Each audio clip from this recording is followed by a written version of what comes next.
tidak tunduk pada maut. Sesungguhnya aku menyatakan kepadamu suatu rahasia. Kita tidak akan mati semuanya, tetapi kita semuanya akan diubah. 1 Korintus 15 ayat 51.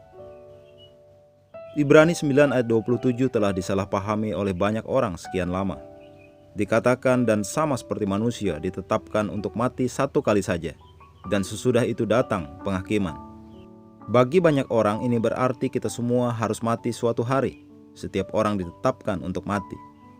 Tetapi tidak, mereka salah. Tidak benar bahwa setiap orang harus mati. Alkitab tidak berkata adalah ketetapan bagi manusia untuk mati. Ada perbedaan antara adalah ketetapan bagi manusia untuk mati dan sebagaimana manusia ditetapkan untuk mati satu kali saja.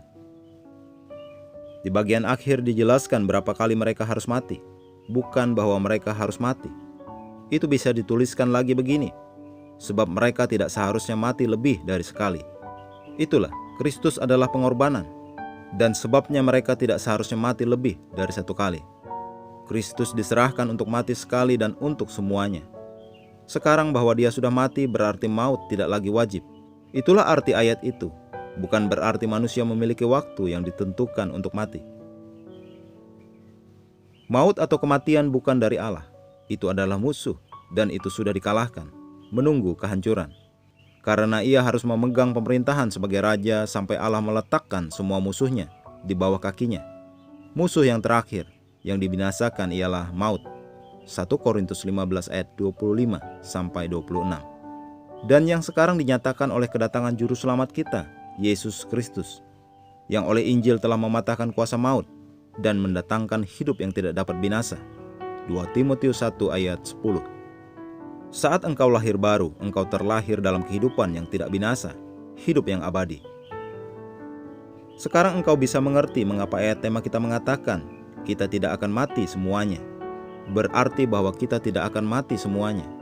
Ini menjelaskan pada kita bahwa tidak setiap orang akan mati. 1 Tesalonika 4 ayat 16-17 mengatakan ketika Yesus kembali, orang yang mati dalam Kristus atau orang Kristen yang telah meninggal akan dibangkitkan terlebih dahulu.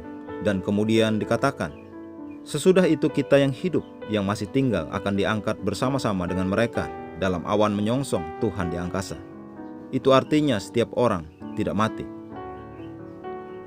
Engkau jangan tunduk pada maut. Kehidupan kekal yaitu kehidupan Allah, yang adalah inti keilahian, telah diberikan dan ada dalam rohmu saat engkau menerima Kristus. Kitab suci mengatakan, jika engkau mempunyai anak Allah, maka engkau memiliki hidup. Tetapi engkau harus punya pengetahuan tentang itu, dan hidup setiap hari dengan pemahaman yang dalam akan realita ini. Kesadaran akan kehidupan, bukan kematian. Puji Tuhan. Mari kita mengucapkan pengakuan. Aku telah dibawa masuk ke dalam kekekalan, karena hukum roh kehidupan dalam Kristus Yesus telah membebaskan aku dari maut dan hukum dosa. Dalam jalanku tidak ada maut. Aku hanya berjalan di jalan kehidupan. Aku bebas dari kematian.